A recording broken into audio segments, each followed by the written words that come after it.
একটু অন্যরকম ভাবে, পনিরটা ধুয়ে রেখেছি আমি, এবার যেমন খুশি পিস পিস করে নেবো, আপনাদের যেমন পছন্দ করবেন।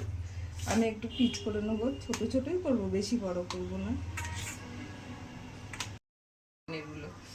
আর এখানে আছে কাঁচা লঙ্কা দিয়েছি, আদা, পোস্ত আছে, এটাও বেটে নেবো, ক্যাপসিকাম, আলু আর একটা গাজর দিয়েছি।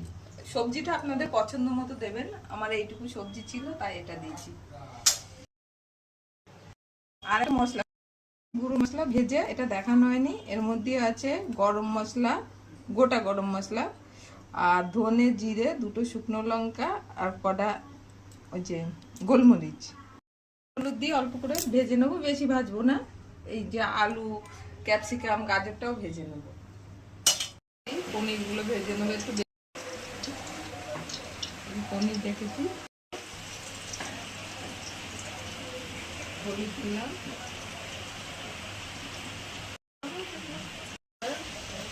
পনিরগুলো ভেজে নেবো। তেলটা গরম হয়ে গেছে ভালোই, পনিরগুলো ভেজে তুলে নেবো। পনিরগুলো ভাজা হয়ে গেছে, ভাজা হয়ে গেছে। আচ্ছা, অল্প একটু তেল দেবো, একটু জিরে দিলাম, এবারে যে একটা গাজর রেখেছিলাম দিয়ে দিলাম, দিয়ে অল্প একটু জল দিয়ে দিই,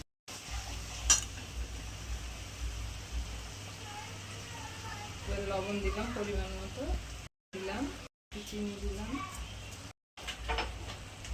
একটু কাশ্মীর লঙ্কা গুঁড়ো দিলাম কালারের জন্য, কাঁচা লঙ্কা দিয়েছি বেশি।